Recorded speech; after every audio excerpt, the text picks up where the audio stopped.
그래서 오늘은 그 트럼프 대통령의 그 정치력의 현재 상황하고 그 다음에 앞으로 트럼프 대통령이 어떻게 될 건지 그 미래에 대해서 이야기를 해보도록 하겠습니다. 저희 팟캐스트의 목적도 말씀해 주세요. 저희 목적은 그 미국의 현재 시사적인 내용들을 다루고 그리고 그걸 얘기하면서 재밌게 그냥 노는 거. 그게 딱 돼요. 그거는 내 목적이고. 저도 제 목적이에요. 부합해요. 예. 그리고 거기서 기름값 정도는 나오는 게. 기름값 정 저는 그런 목적 1도 없습니다. 형은 잘 버니까. 나는 그냥 저는 못 버니까. 그냥 노는 게 목적이고요. 뭐 그게 주 목적이죠. 예. 자, 그래서 오늘 주제를 내가 인트로를 좀 할게. 인트로를 하는데 구체적으로 말하자면은 현재 트럼프 지지율이 아주 역대급으로 낮습니다. 지지율 하락세가 그래서 우리가 관심사는 트럼프의 지지율 하락세가 일시적인가 아니면 이게 아주 계속 이어져서 재선도 힘든 상황이 될 것인가 이 얘기를 좀 하고 싶고요. 현재 지금 트럼프의 지지율을 알아봐야 되는데 2017년 11월 현재 트럼프 지지율은 38%고요. 이거는 역대 미국 대통령들 중에서 상당히 낮은 수준입니다. 그래서 100일 차였을 때 뉴욕타임즈에서 조사한 그 역대 대통령 지지율 순위가 있는데 집권 초반 100일 차일 때 트럼프 대통령의 지지율이 역대 미국 정치 역사상 가장 낮았습니다. 그래서 그 뉴욕타임즈에서 조사한 거는 Net Approval Rating이라고 하는데 Net Approval Rating은 Approval Rating하고 그 disapproval rating하고의 차이. 그래서 지지하는 사람, 트럼프 대통령을 지지하는 사람하고 지지하지 않는 사람하고의 차이. 그거를 조사를 했는데 그게 무려 트럼프 대통령이 마이너스 13%였거든요. 네. 근데 이거 들어가도 돼요? 아직 안 돼. 나 인트로 안 끝났어. 형 이거 너무 딱딱하게 가면 재미가 없잖아요. 이거 하나만 얘기해. 케네디 대통령은 net approval rating이 그게 68%였고 무려 가장 제일 높았고 오바마는 38%, 빌 클린턴도 18%였거든요. 그래서 트럼프는 마이너스 13%였고 역대 최저였습니다. 그래서 오늘 우리가 얘기할 거는 트럼프의 지금 현재 정치 상황을 어떻게 보는가. 그 다음에 앞으로 미래 어떻게 될 거고 재선이 어떻게 가능하고 근데 이걸 얘기하려면 트럼프 대통령이 어떻게 당선이 됐고 어떤 지지 기반을 갖고 있고 그 지지 기반의 특성은 어떻고 이 거대한 주제를 얘기를 해야 돼. 형 멋있다. 되게 일단 저는 제가 처음 인트로에서 말씀드리고 싶은 거는 트럼프 지지율이 그렇게 낮은지 저는 이 수치상으로 잘 모르겠고요. 일단은 왜냐면은 그 아까 말씀하신 수치에서 보면은 이게 10월 기준으로 리퍼블리칸에 한정된 뭐라 그러지? 지지율이라고 해야겠죠? 어프루벌 레이팅을 보면은 그 2016년에 투표를 그러니까 공화당 사람들이죠. 공화당 분들의 지지율이 82%예요. 근데 이 82%라는 지지율이 어떤 의미를 가지냐면요. 그 예전에 인기가 많았다고 했던 오바마나 이런 분들이 자기 자신의 당에서 받았던 예를 들어서 오바마 대통령이 자신의 당에서 100일째 받았던 지지율이 93%였고요. 그리고 민주당에서 민주당에서 자기가 뽑힌 당 그러니까 오바마 대통령은 민주당에서 당선이 됐으니까 민주당 사람들의 지지율이 93%였고 조지 부시가 100일 때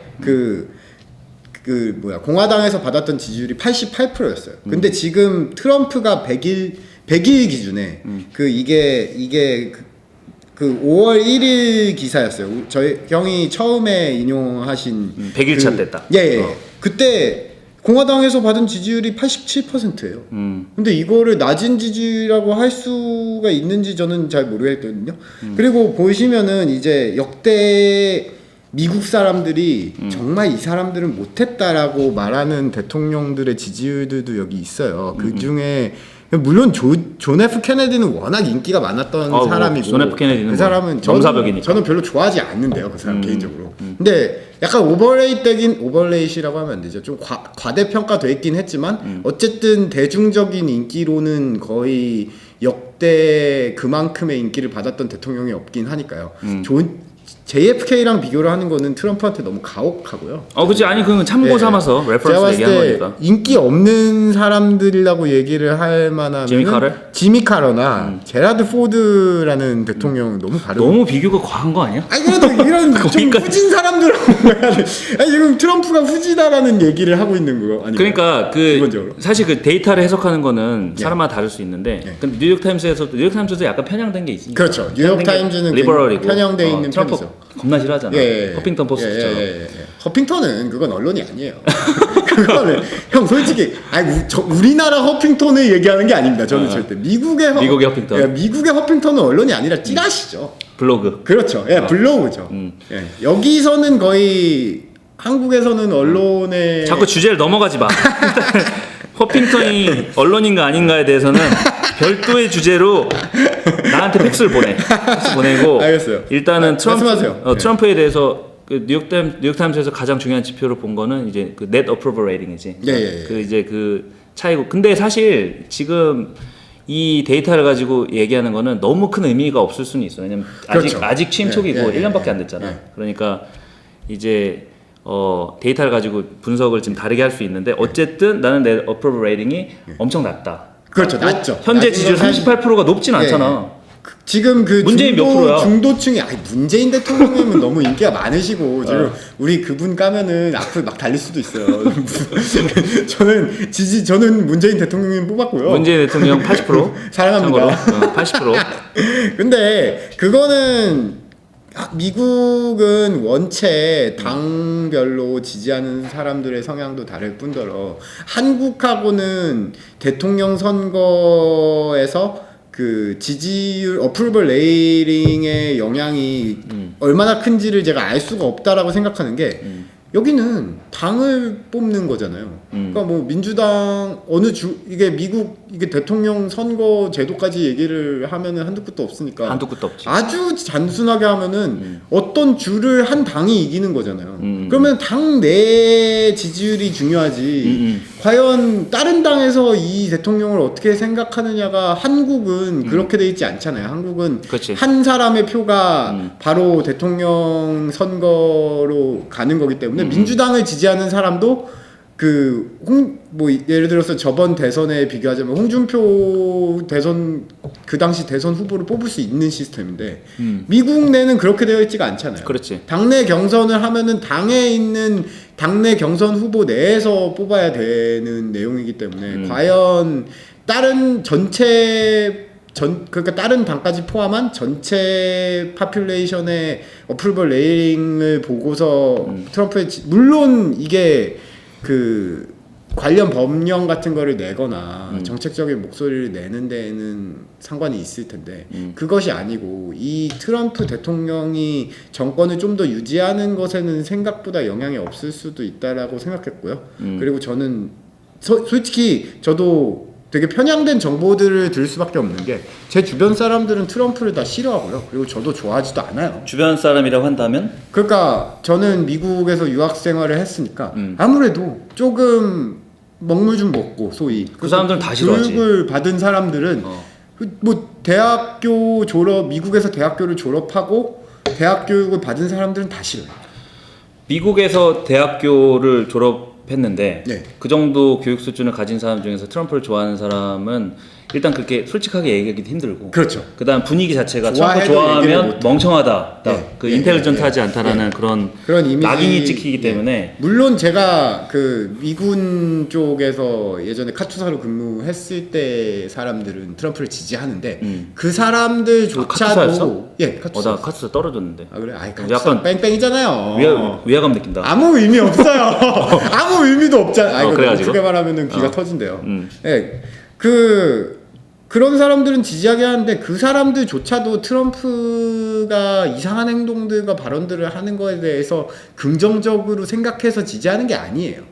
그냥 그 공화당에서 나온 대통령이 그러니까 제가 아는 미군 쪽에 있는 사람들은 보통 뭐 그 건설 업계에 있었거나 아니면은 군 내에 지금도 현재 계시는 분들이 많은데 그런 분들 입장에서 봤을 때는 공화당에서 내세우는 정책들이 뭐 예를 들어서 이번에 이거를 저희가 하게 된 계기도 트럼프 대통령께서 한국에 왔기 때문에 하게 된 거잖아요. 이 생각이 미치게 된 거잖아요. 그때도 최초로 평택기지로 처음 왔잖아요. 그 비행기가. 그게 최초인데 아마 그 전까지 어디로 갔는지 모르겠는데 제가 알기로 미국 대통령이 오자마자 첫 행선지가 미군 기지였던 게 처음인 걸로 기사를 봤던 걸로 알고 있어요. 근데 이게 소스가 없어서 정확하진 않은데 근데 그런 식으로 행동하는 걸 봤을 때 이미 이 군출이나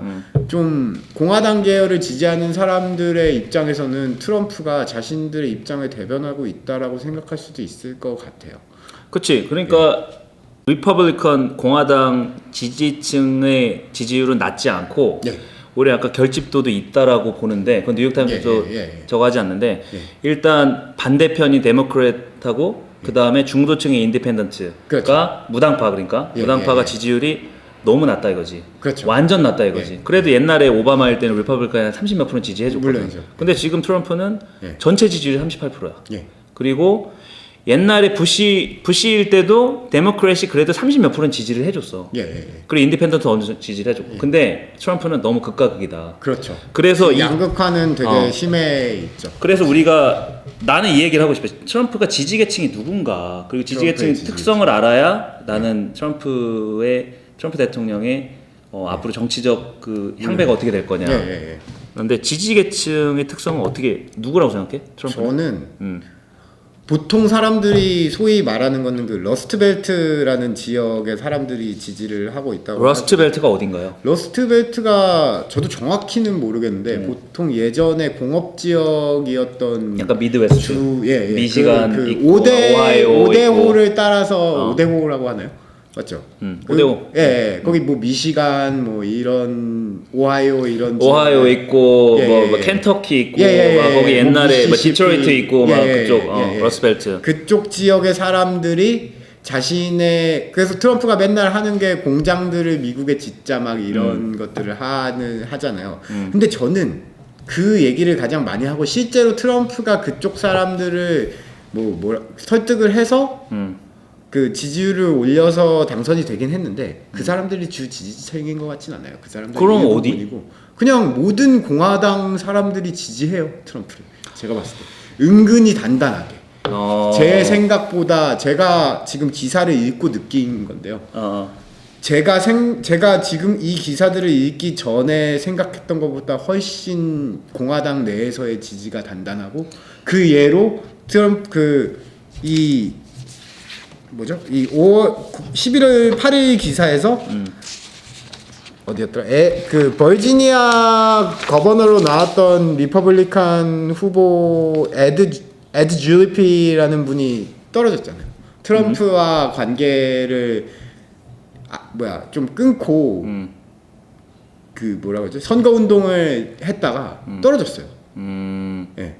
그래서 지금 이거는 심지어 뉴욕 타임즈에서도 그렇기 때문에 내년 2018년에 그게 있나요? 세네 다른 뭐가 있다 그러더라고요. 그 선거가 샌저 상원 상원의원 선거가 있는데 그 선거에서 트럼프와 거리를 두고 공화당원들이 선거 운동을 하려고 하지 않을 것이다라고 뉴욕 타임즈는 굉장히 사실 트럼프 되게 싫어하잖아요. 정말로. 그런데도 그런 식으로 얘기를 하고 있어요. 그러면은 생각보다 공화당 전체가 지지를 하고 있는 게 아닐까라고 생각이 들어요. 근데 여기서 나는 나눠서 얘기해야 된다고 생각하는 게 정치 엘리트하고 일반 대중은 다르다고 생각해. 근데 정치 엘리트 중에서도 옛날 존 맥케인하고 공화당의 실세라고 부르는 폴 라이언 있잖아. 지금 전 몰라요. 폴 라이언이 스피커인데 그러니까 우리나라 치면 원내대표 같은 사람인데 선거 중에 대놓고 반대했어. 트럼프 안 된다고.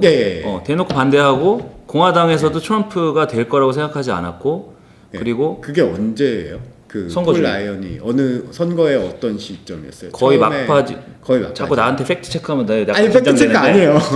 제가 기억이 안 나서 그래요. 팩트 선거 중에 선거 끝나기 전에 직전에 존 맥케인하고는 지금도 별로 좋지 않아. 그렇죠. 계속 안 좋죠. 별로 좋지 않고 존 맥케인이 리퍼블리컨에서 거기서 위상이라는 거는 뭐 엄청난 거잖아.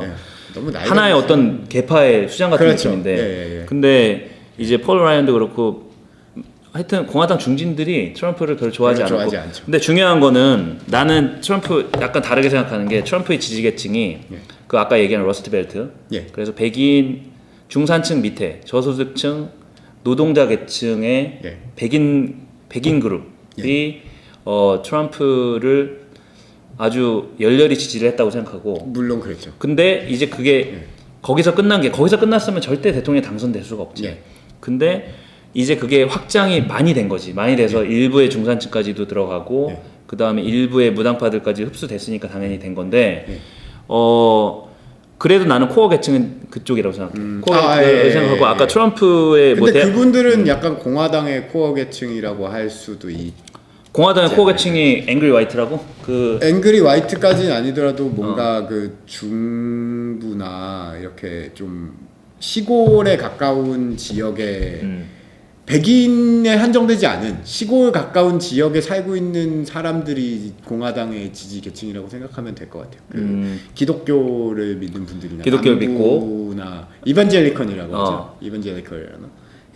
그러니까 우리가 뭐 이게 해석의 차이인데 그 핵심 지지 계층이 중산층 밑에 있는 백인 그룹, 우리가 보통 앵그리 화이트라고 부르는 노동자 그룹이고 그다음 저소득층 거기에 핵심 지지 계층이라고 하는 거에는 거기까지는 동의하지. 물론이죠. 거기까지는 동의하는데 그럼 거기에 대척점에는 나는 그렇게 생각하거든.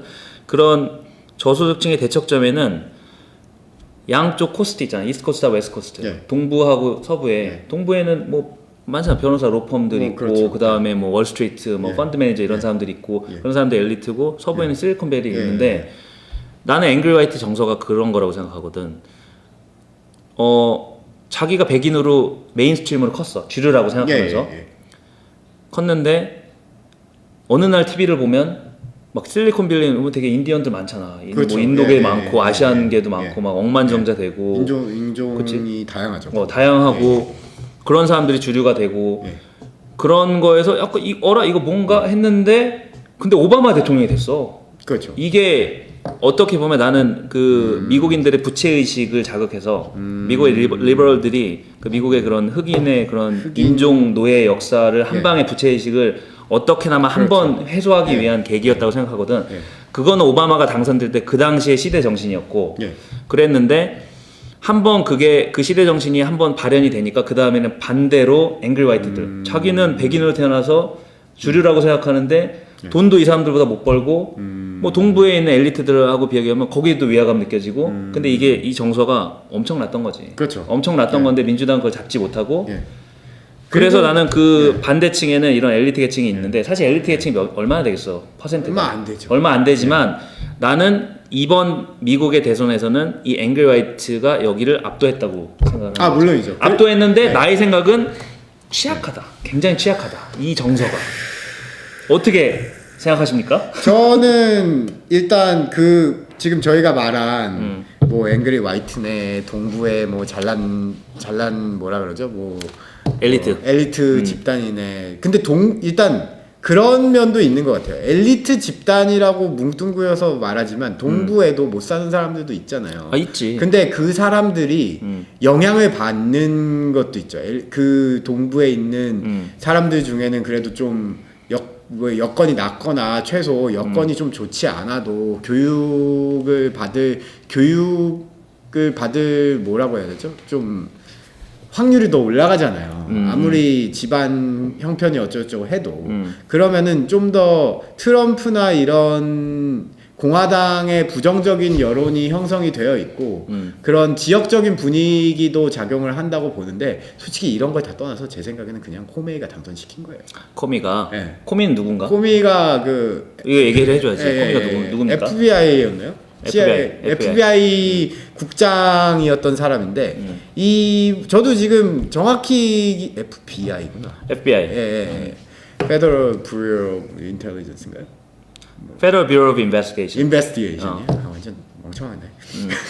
그 사람이 이제 대선 며칠 전에 2주였나요? 열흘이었나요? 2주 아니야. 며칠 안 됐어. 대선 바로 전주인가 그랬어. 그 대선의 마지막 여론조사가 나오고 나서였어요. 저는 그걸 기억해요. 대선의 마지막 대선이 힐러리와 트럼프의 구도로 되었을 때 트럼프가 이긴다고 나온 여론조사가 단 한 번도 없었던 걸로 저는 기억을 하거든요.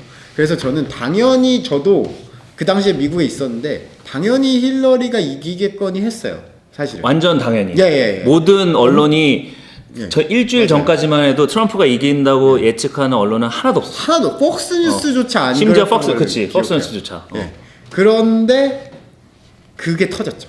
그 이메일 사건을 재수사한다라고 코메이 국장이 얘기를 했었어요. 그러고 나서 그 대선 한 이틀 전이나 3일 전에 그냥 재수사는 없던 걸로 하겠다라고 번복을 하긴 했는데 그건 이미 의미가 없는 거죠. 거의 대선 개입에 가까운 행위를 해서 트럼프가 당선이 됐다고 저는 생각을 하거든요. 그리고 힐러리가 그렇게 좋은 이미지가 사실 아니었고 완전 아니지. 예, 그 민주당에서 경선 과정에서도 그 버니 샌더스와 경합 과정에서 힐러리에게 더 씌워진 이미지가 뭐야 그 엘리트들을 대변할 뿐이지 그 민주당 지지를 하는 사람들 중에서도 엘리트만 있는 게 아니잖아요. 그럼. 민주당 전체를 대변하고 민주당의 시대 정신을 대변하고 있는 사람이 아니다라는 이미지가 더 씌워져 있는 와중에 그런 스캔들이 전면에 나오는 뉴스가 헤드라인에 떠버리니까 아 힐러리를 이게 힐러리를 뽑으려고 했던 사람들을 많이 줄였다고 생각해요. 많이 줄인 정도가 아니라 네. 그거 코미의 그 폭탄 발표는 네. 엄청난 거였고 내가 약간 부연 설명하자면 대선 한 정확히 며칠 정도 남은 시점에서 FBI 국장이 그때 힐러리 클린턴이 이메일 서버를 국무장관 재임 시절에 자기 개인 이메일 서버로 그렇죠. 막 썼다는 거지. 그러니까 예, 공무를 하는데 자기 개인 거를 막 쓴 거야. 예. 자기 거 이메일 막 갖다 놓고 거기다가. 근데 보안에도 취약하고 막 그 1급 기밀이 새 나갈 수도 있고 했는데 그거를 수사하겠다고 대선 며칠 전에 얘기를 해버린 거지. 그렇죠. 수사하겠다. 예. 그거 문제 있다. 마지막 그 여론조사가 끝나서 더 이상의 여론 추이가 나올 수도 없는 그 타이밍에 얘기를 그러니까 한 거죠. 그때 얘기를 해서 대선이 진짜 완전히 정말 뒤집혀. 뒤집혀졌다고 봐야 되고 예. 그리고 근데 그런 것도 있었어. 그 당시에 얘기가 나온 게 트럼프의 지지율이 정확하게 반영되지 않았다. 왜냐하면 트럼프 지지자들은 샤이 트럼프가 너무 많았고 얘기를 하죠. 샤이 트럼프가 뭐죠? 샤이 트럼프가 쉽게 얘기하면 이거야. 우리나라에서 뭐 보수 막 좋아 20대 30대야. 근데 예. 보수 좋아한다라고 옛날 새누리당 시절에 예. 당당하게 얘기하기 사실 쉽지 않았잖아. 근데 그렇죠. 트럼프는 그거 몇 배야 내가 봤을 때는. 맞죠. 트럼프 예. 나 트럼프 좋아해. 예. 나는 그런 것도 봤어. 이렇게 사람들 만나서 얘기하는데 트럼프 지지한다고 얘기했는데 예. 엄청 까이는 거야. 아, 예. 아니 어떻게 그런 사람 대학원까지 나오신 분이 그런 얘기를 당당하게 하거든. 근데 트럼프가 그래서 뭐 그런 것 때문에 샤이 트럼프가 엄청 많았고 그렇죠. 반영되지 않았고 잘 말을 못했죠. 트럼프 반영되지 않았고 불구하고. 그래서 그게 많이 저거 된 거지. 예. 그래서 아까 그 얘기를 했잖아. 그 힐러리가 예. 사실은 힐러리가 이제 밑에 있는 대중을 대변하지 않고 예. 그 다음에 엘리트를 대변한다. 뭐 이런 얘기를 했었잖아. 근데 나는 정확히 말하면은 이런 일화도 있죠. 난 라이커빌러티 얘기하고 예, 싶었어. 라이커빌리티도 있고 그거에 더 엘리트를 대변한다는 거에 부연 설명을 하자면 그때 이런 일례도 있었죠. 힐러리가 그 월스트리트에 있는 은행에 가가지고 많은 돈을 받고 강연을 많이 한다. 뭐 이런 기사들도 많이 올라왔어요. 그 기사 올라왔지. 예. 월스트리트에 세넷이었죠. 그냥 보통 사람들이 뉴욕? 아니라 예, 완전 예. 펀드 매니저나 이런 억만장자들 맞아요. 앞에서 예. 돈을 그냥 받는 게 아니라 엄청 받지. 뭐 얼마죠? 뭐 한 밀리언 단위로 받았던 거 같아요. 선거 자금 받고. 그래서 그런 얘기가 많았죠. 힐러리가 뉴욕의 상원의원이었던 걸로. 뉴욕 상원의원. 그 당시에 그런 일이 많았다고. 근데 힐러리 얘기하는 거 들으면 예. 이렇게 막 스피치 같은 거 하는 거 예, 들으면 어떤 느낌 들어? 저는 개인적으로 힐러리가 하는 스피치 방식을 저는 개인적으로 좋아하는데 아, 좋아해? 사람들이 싫어하겠다라는 기분은 들어요. 그러니까 나는- 힐러리라는 사람의 말씀하세요. 말씀하셔도 돼요. 나는 진짜 재미없거든? 왜요? 왜냐면 책 읽는 것 같아. 힐러리가 얘기를 하면 심지어 버니 샌더스가 약간 어떤 느낌이냐면 되게 말 잘하는 샌님 같은 느낌이 있거든. 버니 샌더스가 좀 나이가 있으시니까. 나이가 있으시니까. 근데 힐러리가 얘기하면 진짜 재미가 없고 이게 이렇게 대중연설을 많이 하는 사람인데 뭔가 역동적이지 않고 나는 그랬어. 근데 나는 내가 그런 정도 느끼는 사람이면 보통 사람 되게 많은 사람들한테는 되게 별로겠다라는 생각도 많이 들고 그래서 힐러리가 그때 대선에 되게 큰 이슈였던 게 하나가 라이커빌리티였거든. 라이커빌리티는 되게 낮아요. 낮지. 그러니까 이 사람을 좋아할 만한가. 그래서 호감도가 저도 정말 재수 없었어요. 호감도가 너무 낮고 빌 클린턴하고는 차원이 달라. 빌 클린턴은 말을 너무 잘하고 그리고 그분은 젊었잖아요 그 당시에. 젊었고 이미지가 다르죠. 그치. 약간 JFK의 이미지 비슷하게 하셨고 그치. 지금의 힐러리 클린턴 전 대선 후보님은 할머니시죠. 나이가 있으셨죠. 70 몇 세신가요? 나이도 있고 그다음에 대선 중에서도 한번 기웃동 해가지고 기사에 나와서 건강에 문제 있다. 뭐 나이는 사실 트럼프도 나이가 많긴 한데 그렇진 않잖아. 트럼프 보면은 항상 뭐 이렇게 하고 서로 그거 가지고 또 까기도 했어요. 트럼프의 라이커빌리티에 대해서는 어떻게 생각해? 트럼프는 그러니까 지금 힐러리 얘기에 덧붙이자면 제가 힐러리 클린턴 전 대선 후보님이 연설하는 걸 들었을 때 진짜 그 말하는 모든 단어와 문장이 허투루 나가는 문장이 하나도 없었어요. 힐러리. 그래서 저는 와 진짜 정말 공부 대단하다라는 공부 잘했으니까 정말 대단한 스피치였고 그리고 나름 포인트를 하나도 놓치지 않았던 게 제가 아직도 기억나는 거는 세 번째인가 대선 그 후보 연설이었어요. 그 힐러리랑 트럼프랑 둘이서 하는 거를 뭐라 그러나요? 무슨 그 디베이트. 토론회, 토론회를 디베이트. 하는데 거기서 마지막에 그 힐러리께서 여전히 막 도널드 트럼프 대통령을 막 뭐 2시간 내내 막 이렇게 난도질을 하셨죠. 그러고 나서 마지막에 무슨 얘기를 했냐면요. 하지만 그래서 도널드 트럼프 대통령의 뭐를 장점이라고 생각하냐 이런 질문을 받았을 때 자식들이 너무 잘 컸다라는 얘기를 했어요. 힐러리가 그 얘기는 뭐냐면은 힐러리 클린턴 대선 후보는 나이 드신 분이나 좀 어떤 정도의 이스태블리시를 가진 사람들이 어떤 것에서 어떤 인간적인 면을 대선 후보에게 찾느냐라는 것까지 계산 속에 있었던 사람이긴 해요. 그런데 그냥 그 사람 자체에서 느껴지는 인상이 너무 비호감인 거예요. 이 사람은 굉장히 그냥 느껴지는 거예요. 계산적인 느낌 들고 인간적으로 정이 안 가요.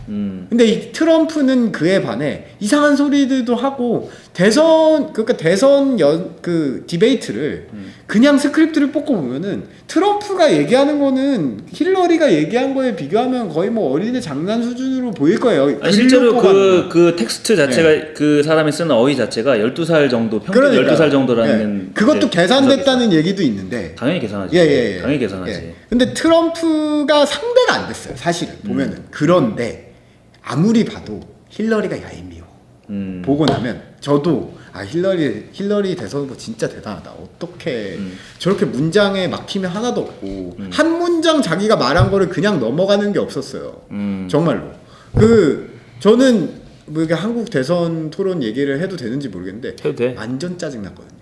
어떻게 문장을 자기가 얘기한 거에 대해서 마무리하는 게 없어요. 누구 얘기하는? 박근혜 얘기하는 거야? 문재인 얘기하는 거야? 모두가요. 그치, 모든 재미가 대선 없었지. 후보가 이게 일단 그 시스템 얘기도 했었죠. 그게 막 몇 분 단위로 끊어지고 막 이랬잖아요. 주어진 시간 원래 대선 후보가 많았고.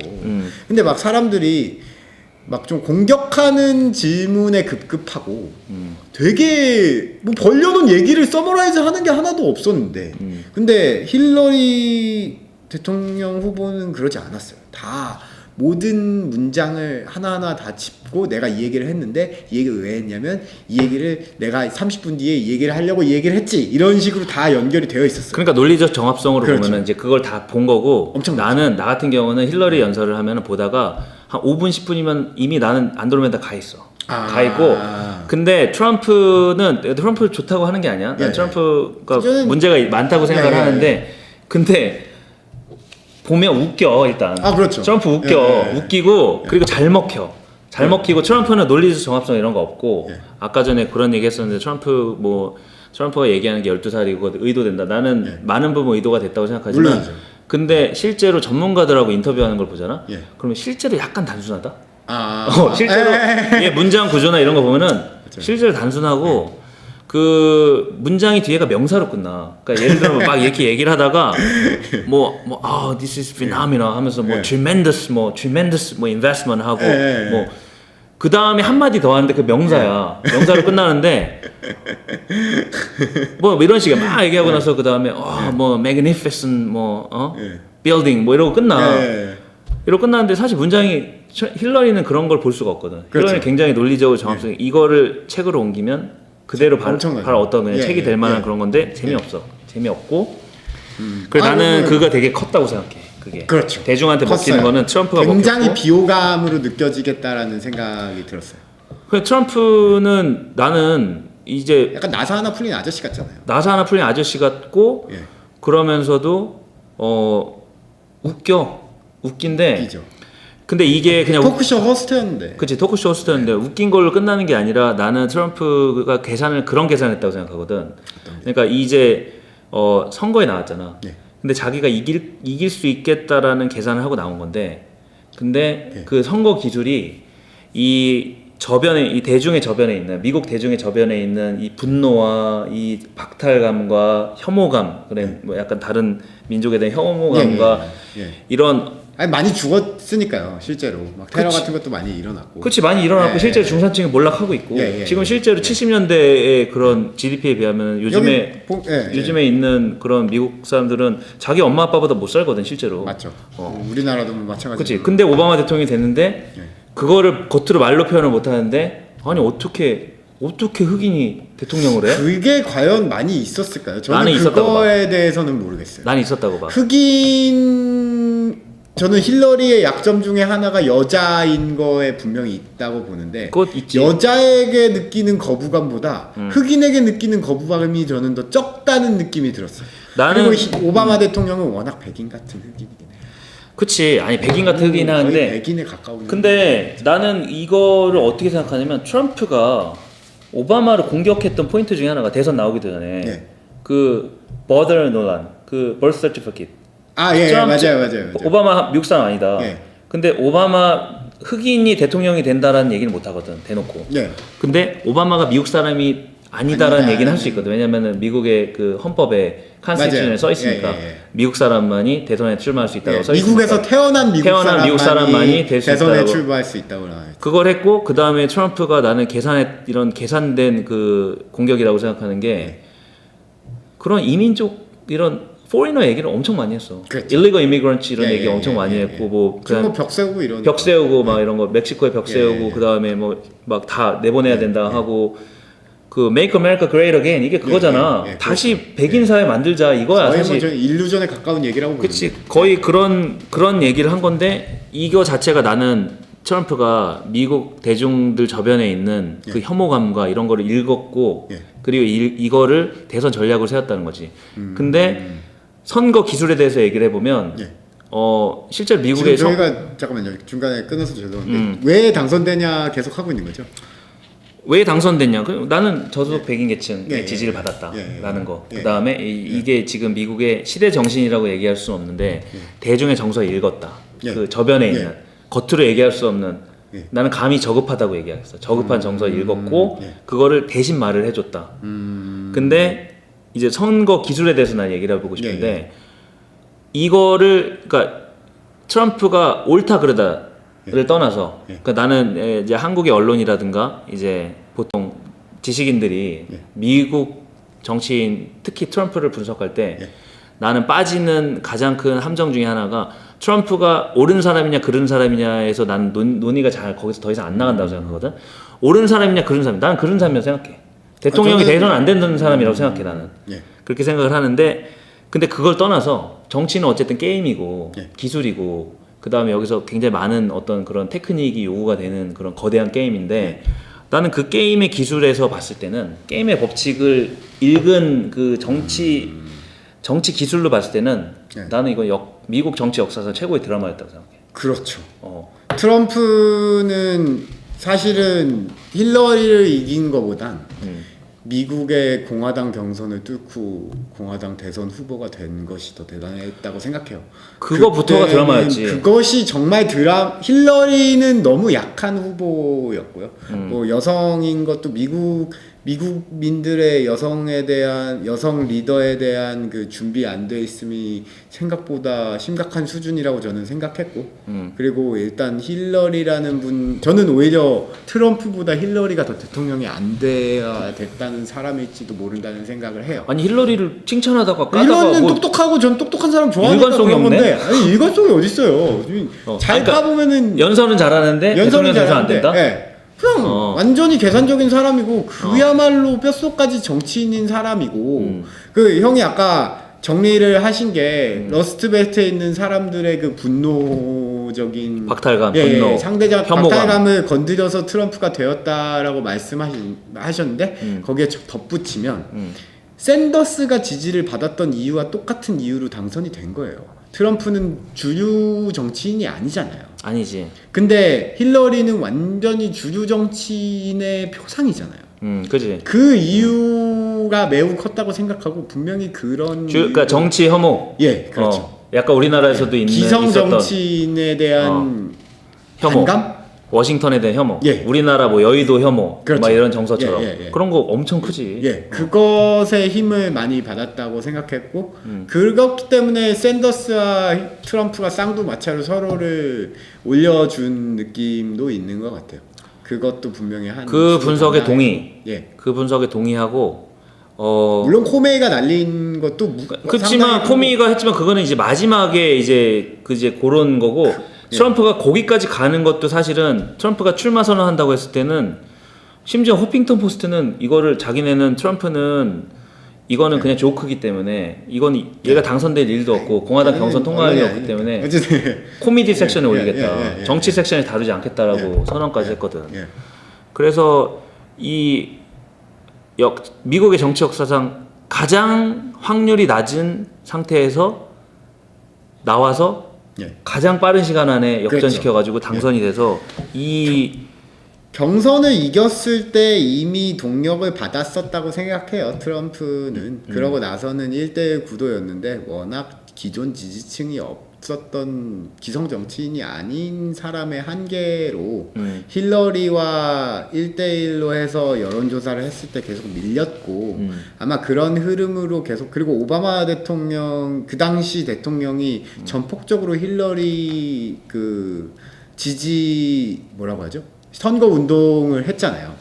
그 힘을 받아서 힐러리가 지지율이 많이 올라갔었는데 그리고 아마 그 구도로 계속 갔으면 전 힐러리 전 왓이프지만 힐러리 전 대선 후보가 당선이 됐을 수도 있었다고 생각을 해요. 아무리 비호감이어도 물론이지. 믿을 수가 없으니까. 트럼프라는 사람은 지금도 불확실성이 너무 많은 사람이니까요. 그럼 트럼프가 재선이 안 될 거라고 생각하는 거네? 저는 재선은 될 거라고 생각해요. 아니 그거는 말이 안 되잖아. 네, 근데 지금 코메이의 이거 왜냐면은 재선이라는 거는 다른 구도기 때문에 보통 미국의 대통령의 재선율이 되게 높은 편이고 그치. 그리고 재선이 안 됐던 대통령이 옛날 아버지 부시밖에 없었지. 그렇죠. 거의 대부분 재선을 한 번 더 해야 된다. 딱 이런 분위기가 있으니까 4년 너무 짧다. 그리고 트럼프가 지금 의외로 11월 여론조사를 보면은 리퍼블리칸 표를 많이 깎아먹지 않았어요.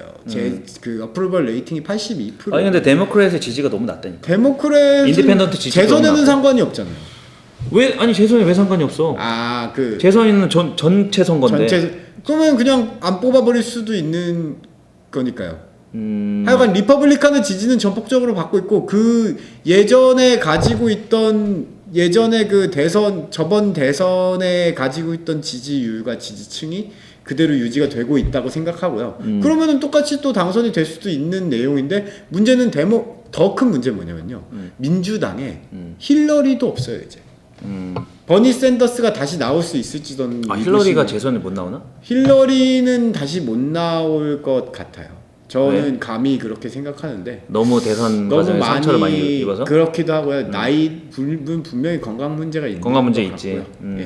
아마 힘들 거고 그러면은 민주당의 새로운 라이징 스타가 나오지 않는 한 힘들고요. 그리고 민주당이 지금 재정상 좋은 상황이 아닌 걸로 알고 있어요. 나는 약간 거기에 다르게 생각하는데 민주당에서 힐러리가 나올지 어떻게 될지 모르겠지만 힐러리 정도의 후보를 찾는다는 가정하에 전폭적으로 이제 선거운동하면 나는 트럼프 재선이 어렵지 않은가. 왜냐하면 지금 트럼프의 정치적 상황은 그 러시아 스캔들 끝나지도 않았고 그다음에 러시아 스캔들 때문에 선거 때 측근들 그런 사람 다 기소되고 구속되고 막 그런 상황이고 그래서 정치로 약화되고 있고 무엇보다 나는 그 트럼프를 지지했던 지지 계층, 핵심 계층이라는 사람들 자체가 머너리티고 미국의 그런 주력인 그 중산층이 아니고 그 정서 자체가 나는 정당성이 없으며 그러니까 옳다 그르다를 떠나서 그 지지 계층 자체가 너무 취약하다. 이게 정서가 너무 일시적이었고 약간 안철수 바람처럼 한번 확 했다가 그래서 나는 트럼프가 재선이 힘들 거라고 생각하는데 그 이유는 이 핵심 지지 계층이라는 이 계층 자체가 취약하고 그다음에 그 정서 자체가 어떤 그런 분노, 그다음 혐오감, 그다음 박탈감 이런 정서 자체가 네거티브한 데다 너무 휘발성이 강하고 그 트럼프를 대선에 당선시키는 것까지는 원동력으로 작동을 했는데 근데 이게 그 바람이 커서 대통령까지 됐지만 나는 이게 재선까지 가기 힘들 거다. 그래서 약간 안철수가 예전에 바람이 한번 있었던 것처럼 안철수 그러지 마시고요. 바람이 있었던 것처럼 안철수 지금 뭐지 국민의당 뭐더라? 약간 전 존경합니다. 뭐 사업도 성공하셨고 사업가로서 그렇게 근데 저는 이제 어떻게 보냐면요. 이거 헷갈리네. 그 당시에는 휘발성이 강하다고 볼 수 있는 방향으로 지금 당선에 이르렀으나 지금 현재는 분명히 현직 대통령이고요. 그리고 보통 아까 말씀하셨듯이 한 명의 대통령 이외에는 재선이 안 된 적이 없는 그치, 아버지 조지 부시 빼놓고는 다 재선이 됐기 때문에 웬만하면 다 8년 해야 된다라고 물론이죠. 합의가 그리고 문제가 때문에. 많았던 사람들도 그 중에도 많고요. 무슨 뭐 후보네 뭐 포드네 뭐 이상한 사람들 많은데 재선 안 된 게 지미 카러랑 아버지 부시 말고는 거의 다 됐지 그치? 근데 지금 트럼프가 하고 있는 정책들이나 이렇게 지금 아시아 쪽에 나와서 NYT에서는 지금 뭐 굴욕외고네 이러는데 원래 트럼프라는 뭐라 그런다고? 굴욕외고 굴욕외고 아까 말씀하셨잖아요. 근데 이게 어떻게 보면은 그러면은 트럼프는 어느 장단에 춤을 춰야 되는 건가요? 너무 난리 친다고 해서 그래 웃어주고 나도 좀 젠틀하게 하자 이렇게 하면서 지금 자신의 반대파들이 제시하는 의견에 따라주고 있는데 불구하고 그냥 비난을 받는 거예요. 트럼프라는 사람의 이미지가 워낙 비난에 취약한 이미지니까. 뭐 어떻게 정치인인데? 뭐 그렇죠. 그것도 정치인은 비난을 먹고 사는 건데. 근데 그것이 과연 트럼프가 재선에 임할 때 지지율에 과연 심각한 피해를 끼칠 것인가? 왜냐면 지금 NYT나 이런 기존의 언론에 대한 반감이 트럼프를 당선시킨 원동력이기도 하거든요. 그리고 이게 저는 약간 이렇게 생각해요. 미국의 여러 언론이나 이런 개들이 지금 잡고 있는 쪽이 다 약간 어떻게 보면은 민주당 계열 언론들이 목소리가 마이크가 더 크잖아요. 크지. 이게 약간 우리나라의 조중동이 민주당 계열의 언론인 느낌이랄까?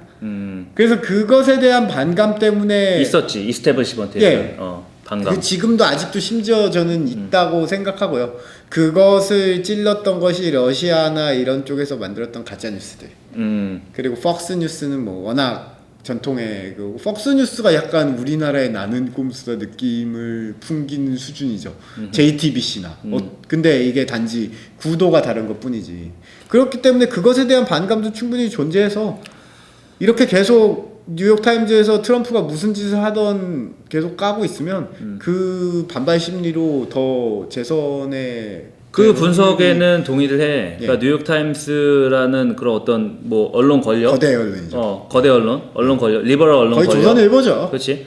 그런 권력들이 트럼프를 까기 때문에 당선이 안 된다라고 생각하진 않는데, 근데 그 분석에는 동의를 하지만 트럼프가 당선이 된 그런 그 거대한 저변에는 물론 그런 기득권에 대한 반감, 그 다음에 뭐 언론 권력, 그 다음 기존 정치 엘리트들에 대한 반감도 있지만 나는 그 백인 저소득층, 앵그리 화이트로 대변되는 백인 저소득층의 그런 박탈감이 있죠. 굉장히 컸다라고 생각하는데 이런 이스태블리시먼트, 그냥 기존 권력에 대한 반감도 크지만 나는 그거하고 또 약간 쌍두마차 느낌으로 이런 저소득층 앵그리 화이트들의 그런 박탈감, 분노, 혐오감 이런 것들이 있는데 이거 자체가 정당성이 없고 오래가기 힘든 정서다, 휘발성이 강한 정서다라고 생각하고 명분이 없으니까. 또 계속 한편으로는 미국의 대다수 대중들도 두려워하는 방식으로 사람들이 테러도 당하면서 죽어나가고 있고, 트럼프가 당선된 게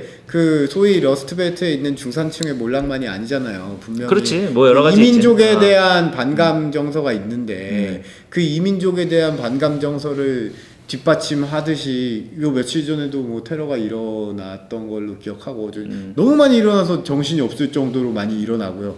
그리고 상당 이게 약간 우경화라는 게 거의 상당한 국제적 트렌드 같은 느낌으로 진행이 되고 있다는 브렉시트도 느낌으로 그렇고 뭐 유럽의 많은 리더들도 심지어 마카롱이라는 사람도 우리나라 사람들은 뭐 프랑스 대통령. 그렇죠. 프랑스의 마크롱. 지금 대통령 된 그분도 사실은 우파에 가까운 사람이라고 저는 알고 있고 중도 우파라고 하는데, 그리고 뭐 독일에서도 우파. 근데 그 사람이 그 상대가 극우파였어. 그렇죠. 마린 르펜이었나요? 뭐 엉망진창이긴 한데 어쨌든 그래서 국제 정세상으로는 트럼프에게 우호적인 구도로 돌아가고 약간 이런 느낌이 되는 거죠. 우리도 좀 힘센 사람이 필요해. 얘네들 다 힘 키우는 걸로 가잖아. 이런 정서도 분명히 대선이나 이런 것에 영향을 끼친다고 보기 때문에 사람들이 무조건 막 우리처럼 막 많은 걸 읽으면서 막 뭐 이해하려고 노력하면서 우리 자랑을 너무 하면 안 돼. 그 자랑이 아니라 나는 그냥 신문을 몇 개 읽을 뿐이야. 그러니까 신문도 안 읽고 그냥 뽑는 얘 마음에 들어 마음에 안 들어로 뽑는 사람들도 많기 때문에. 그래서 정리하자면 재선이 될 거다. 그리고 나는 그렇죠. 여러 가지 상황을 봤을 때 재선 쉽지 않을 거다. 라고 얘기를 하는 거지. 이거 한 문장씩 뽑아서 한번 읽어보자고. 읽어보자고. 내가 읽으려고 하는 거는 뉴욕타임스의 트럼프의 굴욕 외교했다. 그 중국 시진핑한테 가서 할 말을 못 하고 그다음에 두테르테 같은 민주주의 가치, 미국의 가치를 대변하지 않는 데 가가지고 따끔하게 한마디 못 하고 그런 트럼프의 외교에 대한 비판을 한 그런 사설인데, 근데 그거의 많은 부분에 트럼프가 정치를 잘 못한다. 근데 왜 못하냐? 왜 못하는 이유가 미국에 있는 권력기관들이 역할들이 있는데 그런 시스템을 이해하지 못하고 그 시스템을 잘 존중하지 않고 트럼프 혼자 막 하려고 한다. 트위터 막 올리고 그렇죠. 트위터로 특별검사 임명하고 막 그러잖아. 우리 전 대선 후보분도 한 분 따라하고 계신 것 같아요. 그래서 그거를 이제 하는 건데, 이제 그런 트럼프의 정치 스타일, 정치력 약화가 이제 어떤 영향을 미쳤냐, 이거를 이제 이 기사에서 했는데 마지막 문장을 한번 읽어볼게. 그래서 it has left to other nations the important tasks of pursuing goals like climate change and the Iran nuclear deal. 그래서 이런 트럼프의 정치 스타일, 정치력 약화가 이제 기후 변화라든가 이란의 핵 문제 같은 그런 중요한 국제적인 문제들을 딴 나라한테 맡겨놨다. 이 미국이 원래는 전통적인 슈퍼파워고 전 세계 경찰이었고 이런 권위가 있는 이런 슈퍼파워였는데 트럼프 그런 거 하나도 못 하고 있다. 이렇게 얘기를 하고 있고, 그 다음 문제 읽으면 in major ways he's stealing America out of the game. 그래서 미국을 완전 지금 바깥으로 소외시키고 있다. 국제적인 글로벌 리더십을 잃어버리고 있다. 라고 하는 문장을 읽어봤어. 하나 읽어주세요. 저요? 저도 하나. 저는 이제 반대 의견으로 트럼프의 지지층이 생각보다 겉으로 드러나는 수치들에 비해서는 단단할 수 있다라는 취지로 말한 문장을 읽으려고 하는데요. 이게 2017년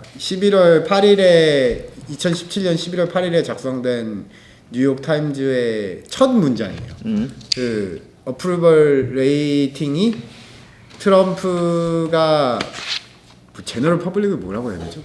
일반 대중에게 받는 지지보다 혹시 한국어를 잊어버리고 계신가요? 그렇게 되고 있군요. 일하기 때문에 실제로 문제인데 요새 그렇게 그런 취지로 말하는 내용인데요. 발음이 구려도 이해를.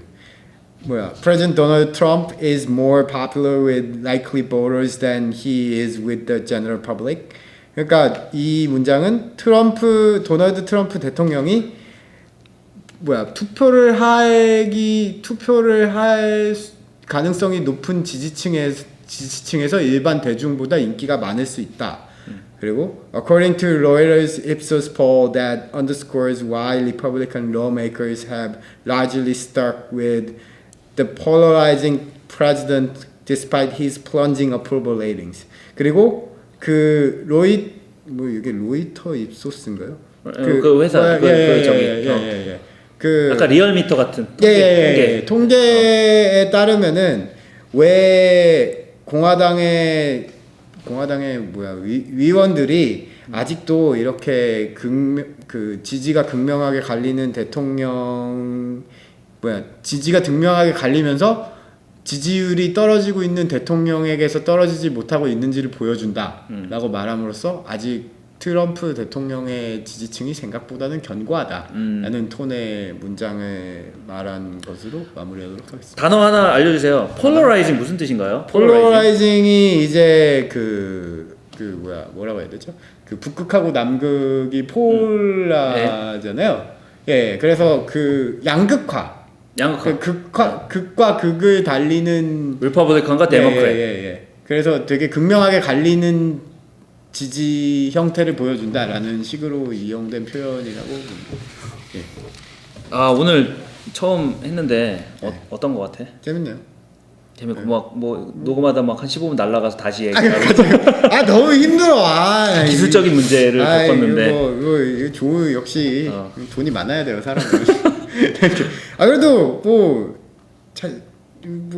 우리 광고도 받고 그러고 싶다. 나는 그런 욕심 하나도 없고 그냥 팟빵에는 올려야죠. 재밌게 우리가 그냥 하는 재밌네요. 재밌게 하는 걸로 나는 목표를 삼고 있어. 일단 저는 해고는 안 당하는 걸로 다음 주까지는 우리 해서 몇 번 한 다음에 한 5번 안에 결판이 날 것 같아. 네가 날 자르든가 내가 너 자르든가. 내가 잘리겠죠. 어쨌든 이렇게 영광스러운 자리를 마련해주셨어요. 다음 주에 또 찍읍시다. 감사합니다. 수고하셨습니다. 수고했어. 이거 찍혔죠?